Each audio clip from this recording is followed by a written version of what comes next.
Hello guys. So ಇವತ್ತು ನಾನು environment ಮಾಡುವ ಅಂತ ಅಂದ್ಕೊಂಡೆ, ಎನರ್ಜಿ ಆ್ಯಂಡ್ ಎನ್ವೈರ್ಮೆಂಟ್. ಸೊ ಇದು ನಮ್ಮದು last theory exam of seventh semester and after this AIML lab exam ಮಾತ್ರ ಉಳಿತದೆ, which will be between 24 to 30 March 2022. ಮತ್ತು 4th ಏಪ್ರಿಲ್ ಕಾಲೇಜ್ ರಿಓಪನ್ ಅಂತ ಉಂಟು. ಸೊ ಇದು ನಮ್ಮ ಕಾಲೇಜಿದ್ದು ಸಿಚುವೇಶನು, ನಿಮ್ದು ಹೇಗಿರ್ತದೆ ಗೊತ್ತಿಲ್ಲ. ಬಟ್ ಲ್ಯಾಬ್ ಎಕ್ಸಾಮ್ ಮತ್ತು ಥಿಯರಿ ಎಕ್ಸಾಮ್ ಸೇಮ್ ಇರ್ತದೆ ಡೇಟ್ಸ್. ಸೊ 9th ನಮ್ಮದು last theory exam which is energy and environment. So ನಾನೀಗ ಸ್ವಲ್ಪ ಎನರ್ಜಿ ಆ್ಯಂಡ್ ಎನ್ವೈರ್ಮೆಂಟ್ ಇದು ಮಾಡ್ತಾ ಹೋಗ್ತೇನೆ, 1 by 1 ಕ್ವಶನ್ಸ್. ಸೊ ನಾನು ಈಗ ಕಂಪ್ಯೂಟ್ರಲ್ಲಿ ನೋಡ್ತಿದ್ದೇನೆ. ನಾನು ಇಲ್ಲಿ ನಿಮಗೀಗ ಕ್ವಶನ್ಸ್ ತೋರಿಸ್ತಾ ಆನ್ಸರ್ ತೋರಿಸ್ತಾ ಇದ್ದರೆ ನಾನು ತುಂಬ ಸ್ಕ್ರೋಲ್ ಮಾಡ್ತಾ ಇರಬೇಕಾಗ್ತದೆ. ಸೊ ನಾನೇನು ಮಾಡ್ತೇನೆ ಅಂದರೆ ಕ್ವಶನ್ಸ್ ನಾನು ಮಾತ್ರ ನೋಡ್ತೇನೆ ಮತ್ತು ನಿಮಗೆ ಅದ್ರದ್ದು ಆನ್ಸರ್ಸ್ ಮಾಡ್ತಾ ಹೋಗ್ತೇನೆ. ನಾನು ಇನಿಷಿಯಲಿ ಬುಕ್ಕಲ್ಲಿ ಬರೆದು ಟ್ರೈ ಮಾಡಿದೆ ಪಾಯಿಂಟ್ಸ್ ಎಲ್ಲ ಬರೆಯುವ ನಂತರ ಏನು ಗೊತ್ತಾಯ್ತಂದರೆ, ಎನರ್ಜಿ ಆ್ಯಂಡ್ ಎನ್ವೈರ್ಮೆಂಟಲ್ಲಿ ನಾನು ಹಾಗೆ ಮಾಡಿದರೆ ನನಗೂ ಯೂಸ್ ಇಲ್ಲ. ಯಾಕೆಂದ್ರೆ ನಾನು ಬುಕ್ಕಲ್ಲಿ ನೋಡಿ ಈ ಅರ್ಥ ಮಾಡ್ಕೊಳ್ಳೋದು ಮೇಯ್ನ್. ಎಕ್ಸಾಮಲ್ಲಿ ಬರೆಯೋದು ನಮ್ಮದು ಓನ್ ವರ್ಡ್ಸಲ್ಲಿ, ನಿಮಗೆ ಜಸ್ಟ್ ಮೇಯ್ನ್ ಕಾನ್ಸೆಪ್ಟ್ಸ್ ಥಿಯರಿ ಅರ್ಥ ಆದರೆ ಆಯ್ತು ಅಷ್ಟೇ. ಮತ್ತು ಡ್ರಾಯಿಂಗ್ ನೀಟ್ ಆಗಬೇಕು, ಕಾನ್ಸೆಪ್ಟ್ಸ್ ಇದು ಕೆಲವು ಡೇಟ್ಸ್ ಇದ್ದರೆ ನೆನಪಿರಬೇಕು, ಮತ್ತು ಕೆಲವು ಟರ್ಮ್ಸ್ ಇದ್ದರೆ ನೆನಪಿರಬೇಕು ಅಷ್ಟೇ. ಬಾಕಿ ಎಲ್ಲ ನಿಮ್ಮದು ಓನೇ ಬರೆಯೋದು ಎನರ್ಜಿ ಆ್ಯಂಡ್ ಎನ್ವೈರ್ಮೆಂಟಲ್ಲಿ. ಯಾಕೆಂದ್ರೆ ನೀವು ಇದರಲ್ಲಿ ಇದ್ದ ಥರನೇ ಡಿಟ್ಟೋ ಬರೆದು ಕೂತ್ಕೊಂಡ್ರೆ ಈ ಎಕ್ಸಾಮ್ ಬರದೇ ಕೂತ್ಕೊಳ್ಬೇಕಾಗ್ತದೆ. ಅಂದರೆ ನಮಗೆ ಅದು ಅಷ್ಟು ಯೂಸ್ ಇಲ್ಲ ಅಲ್ಲ. ಸೊ ಕೆಲವು points to remember in energy and environment ಏನಂದರೆ, ಒಂದು ನೀವು ಹೈಯೆಸ್ಟ್ ಬರಿಬೇಕು. ಡಯಾಗ್ರಾಮ್ ಇದ್ದರೆ ತುಂಬ ನೀಟ್ ಆಗಬೇಕು, ಬರೆಯೋದೊಂದು ಹೈಯೆಸ್ಟ್ ಬರಿಬೇಕು, ನೀಟ್ನೆಸ್ ಇರಬೇಕು. ಡೇಟ್ ಇದ್ದರೆ ಡೇಟ್ ಕರೆಕ್ಟ್ ಬರಿಬೇಕು.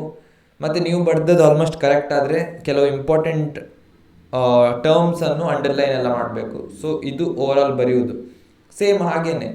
10 ಮಾರ್ಕ್ಸ್ ಇದ್ದಿದ್ದರೆ 2 ಪೇಜ್ ಮಿನಿಮಮ್ ಬರಿಬೇಕು, 2.5 ಸಹ ಆಗ್ತದೆ. ಮತ್ತು ಹಾಗೆಯೇ ಬಾಕಿ ಎಲ್ಲ ಎಕ್ಸಾಮ್ ಆಯ್ತಲ್ಲ ಹಾಗೆಯೇ. So by telling this, let start with our first question of energy environment and okay energy and environment. So ಇವತ್ತು ನಾನು 2 ಮಾಡ್ಯೂಲ್ ಮುಗಿಸುವ ಅಂತ ಹೇಳಿದ್ದೆ. ಅದಕ್ಕೆ ನಾನು ಏನು ಮಾಡ್ತೇನೆ ಅಂದರೆ ಪಿ ಡಿ ಎಫ್ ನೋಡ್ತಾ ನಾನು ಕಲಿಸ್ತಾ ಹೋಗ್ತೇನೆ, ನಂದು ಅಂಡರ್ಸ್ಟ್ಯಾಂಡಿಂಗನ್ನು ಹೇಳ್ತಾ ಹೋಗ್ತೇನೆ.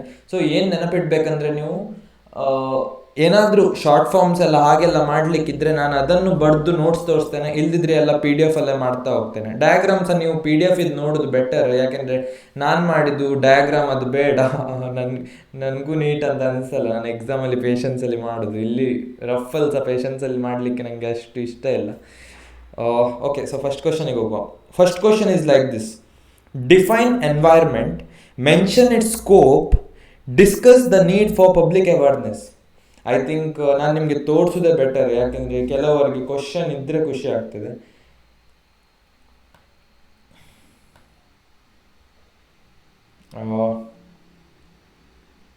So first question is define environment, mention its scope, discuss the need for public awareness. So environment ಅಂದರೆ ಏನು? ಓಕೆ, ಸೊ ಎನ್ವೈರ್ಮೆಂಟ್ ಅಂದರೆ ನಾನು ಡೆಫಿನೇಷನ್ ಮಾಡಿದ್ದೇನೆ, ಅದು ನೋಡಿ, ಇದು ಬೇಡ. ಸೊ ನಂದು ಎನರ್ಜಿದು ಡೆಫಿನೇಷನ್ ಏನಂದರೆ, environment means all living beings plus non living organisms living together and our surrounding. So environment means all living plus non living organism living together and our surroundings. So ಅದೇ question ಇದು next part ಏನಿತ್ತಂದರೆ, mention its scope. Scope ಅಂದರೆ ಈಗ environment ಇದು scope ಏನು ಅಂತ, ಅಂದರೆ ಯಾಕೆ ನಾವು ಎನ್ವೈರ್ಮೆಂಟ್ ಬಗ್ಗೆ ಎಲ್ಲ ತಿಳ್ಕೊಳ್ಬೇಕು ಅದೆಲ್ಲ. ಥರ್ಡ್ ಕ್ವಶನ್ಸ್ ಆಲ್ಮೋಸ್ಟ್ ಸಿಮಿಲರ್ ಉಂಟು, discuss the need for public awareness ಅಂತ. ಸೊ ಸ್ಕೋಪ್ ಮತ್ತು public awareness almost similar type ಉಂಟು. ಸೊ ನೀವೀಗ ಈ ರೀತಿ ಕ್ವಶನ್ ಬರ್ತದೆ ಅಂತ ಅಂದ್ಕೊಳ್ಳಿ ಎಕ್ಸಾಮ್ಗೆ: define environment, mention its scope, discuss the need for public awareness. So define environment ಅಂದರೆ, environment means all living plus non living organism living together and our surrounding, ಅದು ಎನ್ವೈರ್ಮೆಂಟ್. ಸ್ಕೋಪ್ ಅಂದರೆ ಏನಂದರೆ, ನೋಡಿ, ಸರೌಂಡಿಂಗ್ಸ್. ಒರಿಜಿನಲಿ ಲ್ಯಾಂಡ್ಸ್ಕೇಪ್ ನೋಡಿ, initially ಮನುಷ್ಯರು ಹುಟ್ಟಿರುವಾಗ ಮನುಷ್ಯರು ಬರುವ ಮುಂಚೆ ಹೇಗಿತ್ತು ಪ್ರಕೃತಿ, ಎಲ್ಲ ಮರ ಎಲ್ಲ ಜಾಸ್ತಿ ಇತ್ತು, ಗಿಡ ಮತ್ತು ರಿವರ್ ಮತ್ತು ಕಲ್ಲು ಮತ್ತು ಪ್ರಾಣಿಗಳು ಜೀವಿಗಳು ಅದೆಲ್ಲ ಜಾಸ್ತಿ ಇತ್ತು.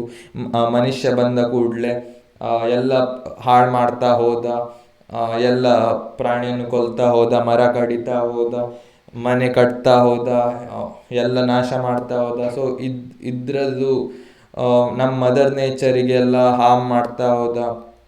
ನಂತರ ಅವರವರದ್ದು ಸ್ವಾರ್ಥಕ್ಕಾಗಿ ಹಣ ಜಾಸ್ತಿ ಮಾಡಬೇಕಂತ ಪೊಲ್ಯೂಟೆಂಟ್ಸ್ ಮತ್ತು ಇಂಡಸ್ಟ್ರಿಯಲ್ ವೇಸ್ಟ್, ಎನ್ವೈರ್ಮೆಂಟ್ ಡಿಗ್ರೇಡೇಷನ್ ಎಲ್ಲ ಮಾಡ್ತಾ ಹೋದರು. ನ್ಯಾಚುರಲ್ ರಿಸೋರ್ಸ್ ತೆಗೆಯುವುದಂತ, ಪ್ರಕೃತಿಗೆ ಏನಾದರೂ ಸಹ ಕೇರ್ ಮಾಡೋದೆಲ್ಲ ಮಾಡ್ತಾ ಹೋದರು. ಸೊ ಇದು ಸ್ಕೋಪ್ ಆಫ್ ಎನ್ವೈರ್ಮೆಂಟ್. ಮತ್ತು ಥರ್ಡ್ ಸಬ್ ಕ್ವಶನ್ ಅದರಲ್ಲಿ ಏನಿತ್ತಂದರೆ discuss the need for public awareness. Discuss the need for public awareness ಅಂದರೆ ಬೇರೆಯವರಿಗೆ ಹೇಳೋದು ಅಗತ್ಯ ಏನುಂಟು. ನಾನಿಲ್ಲಿ ಹೈಲೈಟ್ ಮಾಡ್ಲಿಕ್ಕೆ ಆಗಲ್ಲ, ಯಾಕೆಂದರೆ ಇದು ಫೋಟೋ ಟೈಪ್ ಆಫ್ PDF, ಇದರಲ್ಲಿ ಸಿಲೆಕ್ಟ್ ಮಾಡ್ಲಿಕ್ಕೆ ಆಗಲ್ಲ ಬಾಕಿದಾಗೆ. So need for public awareness ಅಂದರೆ earth's natural resource are dwindling, ಇದೆಲ್ಲ ನೋಡಿ, ಕಾಂಪ್ಲೆಕ್ಸ್ ವರ್ಡ್ಸ್ ಬೇಡ, ಸಿಂಪಲ್ ಆಗಿ ಇವನ್ ಇವ್ಯಾಲ್ಯೂಟರಿಗೆ ಸಹ ಅರ್ಥ ಆಗೋ ಟೈಪ್ ಬರೀರಿ. It's evident that measure should be taken ಅಂದರೆ ನಾವು ಏನಾದರೂ ಕ್ರಮ ತಗೊಳ್ಳೇಬೇಕು, ಯಾಕೆಂದರೆ ಇದೊಂದು serious issue. Often feel that dealing with the prevention of surrounding degradation in which we have to all take part, that need to become a part of our lives as an individual. We are able to play a significant role in our environmental management. ಅಂದರೆ ನಮ್ಮ individual ಇದು ಜವಾಬ್ದಾರಿ, ನಾವು ಪ್ರಕೃತಿದು care ತಗೊಳ್ಬೇಕು. ಮರ ಆದಷ್ಟು ಗಿಡ ನೆಡಬೇಕು, ಗಿಡ ನೆಟ್ಟಿದ್ರೆ ಸಾಕಾಗಲ್ಲ, ಅದನ್ನು ದೊಡ್ಡ ಆಗೋ ತನಕ ನೀರು ಹಾಕಬೇಕು, ಅದರ ಕೇರ್ ತಗೊಳ್ಬೇಕು. ನಂತರ ಮರ ಎಲ್ಲ ಕಡಿಬಾರ್ದು, ಕಡಿಯೋದು ನಮ್ಗೆ ಗೊತ್ತಾದರೂ ಸಹ ಕಂಪ್ಲೇಂಟ್ ಮಾಡಬೇಕು. ಮತ್ತು ಇದನ್ನೆಲ್ಲ ಪಬ್ಲಿಕ್ಕಿಗೆ ಹೇಳಿದರೆ ಏನಾಗ್ತದೆ ಅಂದರೆ ಪಬ್ಲಿಕ್ ಸ್ವಲ್ಪ ಓಕೆ, ನಮ್ಮ ಪ್ರಕೃತಿ ನಮಗೆ ಸಹ ಇಫೆಕ್ಟ್ ಆಗ್ತದೆ, ನಾವು ಈ ಪ್ರಾಣಿಯನ್ನು ಕೊಲ್ದ್ರೆ ನಮಗೇ ಇಂಡೈರೆಕ್ಟ್ಲಿ ಇಫೆಕ್ಟ್ ಆಗ್ತದೆ, ಅವರಿಗೆ ಅರ್ಥ ಆಗುವ ಥರ ಪ್ರೀತಿಯಲ್ಲಿ ಹೇಳಿ ಪಬ್ಲಿಕ್ ಅವೇರ್ನೆಸ್ ಮಾಡೋದು ತುಂಬಾ ಇಂಪಾರ್ಟೆಂಟ್. ಸೊ ಇದು ಫಸ್ಟ್ ಕ್ವಶನ್, ಇದು ಆನ್ಸರ್.